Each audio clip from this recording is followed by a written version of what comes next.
সাংবাদিক মাহবুবুল আলম সহ সাধারণ সম্পাদক বাংলাদেশ সাংবাদিক ঐক্য।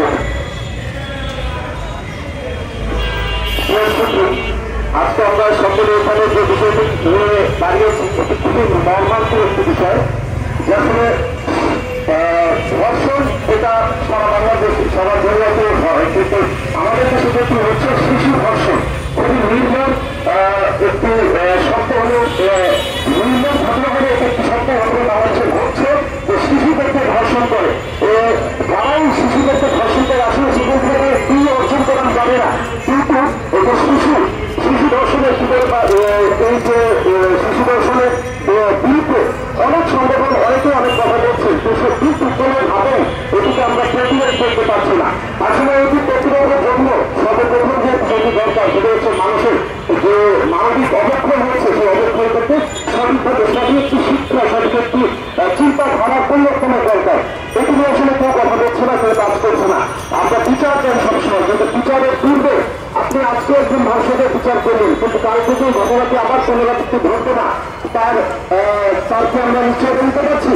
সেই নিশ্চয়তা নিয়ে আমাদেরকে কাজ করতে হবে। আমরা আশা করবো আমাদের সাংবাদিক সমাজ, আমাদের শিশু সমাজ সকলে এই বিষয়টি নিয়ে কাজ করবেন। মানুষের মাঝে যেন মানবিক অবক্ষয় না হয় সেই বিষয়টি নিয়ে আমাদের সকলে কাজ করা দরকার। এই আশা ব্যক্ত রেখে আমি আমার ভাই শেষ করছি। আসসালামু আলাইকুম। এরপরে সংসদে বক্তব্য নিয়ে আসবেন এসএম মেরিয়ার ডিরেক্টর সঞ্জয়। ধন্যবাদ। আজকে এই সারা দেশব্যাপী ধর্ষণ ও খুনের দৃষ্টান্তমূলক শাস্তি এবং ফাঁসির দাবিতে প্রতিবাদ ও মানব সমাজ সাংবাদিক সমাজ আয়োজিত এখানে 4টি দাবি দেওয়া আছে। আপনার ধর্ষণকারী ও খুনিদের অতি দ্রুত ফাঁসি চাই। 2, সারা দেশব্যাপী ধর্ষণ, খুন, বিভিন্ন ধরনের নির্যাতনের দৃষ্টান্তমূলক শাস্তি চাই। 3, সারা দেশে অর্থাৎ সকল পাড়া মহল্লায় সকল বয়সের নারীদের ডিফেন্স শিক্ষা দেওয়ার জন্য একটি করে কেন্দ্র চাই। 4 নম্বর, প্রতিটি বাস স্ট্যান্ডে এবং প্রতিটি রেল স্টেশনে বেবি সিটিংয়ের রুল চাই। এই দাবিগুলোর সাথে আমি একমত পোষণ করছি এবং যে ধরনের জঘন্য একটি কাজ চলছে এটার আমরা তীব্র নিন্দা ও প্রতিবাদ জানাই। আজকে সাংবাদিক সমাজের আয়োজিত সকলকে ধন্যবাদ। এই পর্যায়ে বক্তব্য নিয়ে আসছেন সাংবাদিক বিলাল কর্মকার ভাই। সাংবাদিক বিলাল কর্মকার ভাই। নমস্কার, আমি বিলাল কর্মকার করছিলাম। আমি একজন অনলাইন আমরা প্রতিটি সাংবাদিক ভাইয়ের কাছে বলতে চাই, আপনার ধর্ষণের বিরুদ্ধে আমরা প্রতিটি রুল করার জন্য আমরা আহ্বান করব। আমাদের জাতীয় পেশার যতগুলো সাংবাদিক ভাইয়েরা আছে অনলাইন এগুলো ভাইয়েরা বলবো, ধর্ষণে কেউ যতভাবে শক্তি হোক না কেন আমরা তাদের বিরুদ্ধে নিজ করার চেষ্টা করবো, তাদের তুলে ধরার চেষ্টা করবো। আমরা এই বিষয়টা আপনার সারা বাংলাদেশের একটি অনলাইন ভাবে দিতে চাই। আমরা প্রতিটি পরিবারের ধর্ষণের মাথা বাঁধার পেছে আমরা সহযোগিতা করার জন্য আমরা চেষ্টা করবো, কিন্তু আমরা কেউ ধর্ষিত না করতে পারে আর ধর্ষণ করে যাওয়ার করে কেউ ছাড় না পায় এই জন্য বিলম্বী করে তাদেরও কেউ টাকা পাওয়াচ্ছে, এদের বিলম্বে তুলে ধরে যাচ্ছে। মানে কিছু টাকার বিনিময়ে লোকজন এসে দেখছে, ভয়ভীতি দেখছে, যার ভিত্তির যে আপনার চাকরির ধর্ষণের নিয়ন্ত্রণ না করতে পারে, ধর্ষণের জন্য আইনগত ব্যবস্থা হয় যেন বিচারের আমাদের আশা হয়।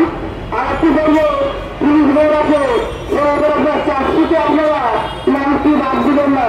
নাম বাদ দিলে একটা মেয়েকে ধর্ষণ করছে, আপনার মেয়েকে করতে পারে, আমার মেয়েকে করতে পারে। মনে করবো পুলিশ বইরাকে আপনারা চাকরিটি যদি বুদ্ধিহীন যদি সদস্য বলতে তদন্ত করে যেন চাকরিটি দেওয়া হয়।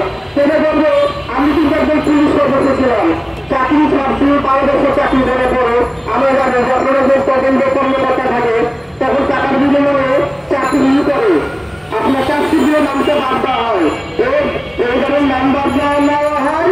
আপনার ধর্ষণের বিরুদ্ধে আমরা যদি দেখি না 100 ধর্ষণের দিকে বিচার করতে পারে দেখা গেছে, তাহলে কোনো মা আমাদের ধর্ষিত হবে না। আপনার প্রতিটি নিজের ভাইরা বলবো, আমরা রাজ্যের প্রতিটি অপরাধে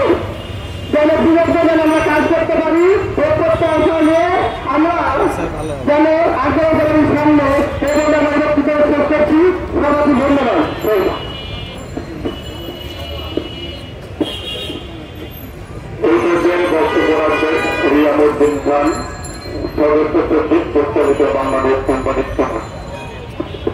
আসসালামু আলাইকুম। উপস্থিত আজকের এই সভার সম্মানিত সভাপতি জাকির হোসেন, উপস্থিত রয়েছেন মানবাধিকার সংগঠন কর্মী, সাংবাদিক কর্মী সহ সকল সাংবাদিক নেতা এবং কর্মীবৃন্দ, আপনারা সকলকে সালাম, আসসালামু আলাইকুম। এবং বাংলাদেশ চলছে, কিন্তু তার প্রতিবাদে কোন সুনির্দিষ্ট পদক্ষেপ সরকারকে নিতে দেখি নাই।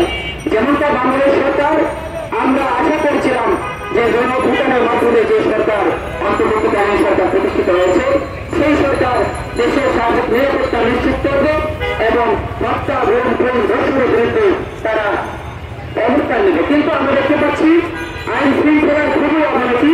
আজকে কেউ নিরাপদ নয়, সবার নিরাপত্তাহীনতায় হচ্ছে এবং আজকে দেখা যাচ্ছে শিশুরা, শিশু, মেয়ে পর্যন্ত, মা বাবা, তাদের কাছে নিরাপদ নয়। তেমন একটা সমাজ আমরা পেয়েছি। আসলে এই সমাজে আমরা আশা করিনি। আপনারা দেখেছেন আসিয়ার দুবার তাকে দর্শন করেছে এবং যার কাছে সে রক্ষক, তার কাছেই সে ভক্ত। এটা কিভাবে সম্ভব? তাই সরকারকে কঠোর পদক্ষেপ নিতে হবে এবং আইনগত ব্যবস্থা নেওয়ার জন্য বিনীতভাবে আহ্বান জানাচ্ছি এবং সুন্দর একটি আগামী বাংলাদেশ প্রত্যাশায় সকল সাংবাদিকদের সততার এবং লেখনের মাধ্যমে জাতির বিবেক হিসেবে কাজ করার জন্য আহ্বান জানাচ্ছি। সকলকে ধন্যবাদ জানিয়ে আমি সংক্ষিপ্ত বক্তব্য শেষ করলাম। আসসালামু আলাইকুম।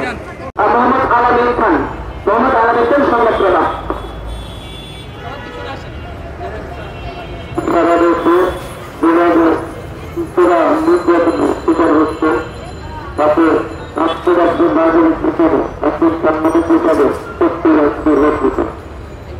কয়েকদিন আগে আপনারা জানেন বরগুনায় একজন শিশুরের ধর্ষণের শিকার হয়েছে। তার বাবা থানায় মামলা করেছে এবং 6 দিন পরে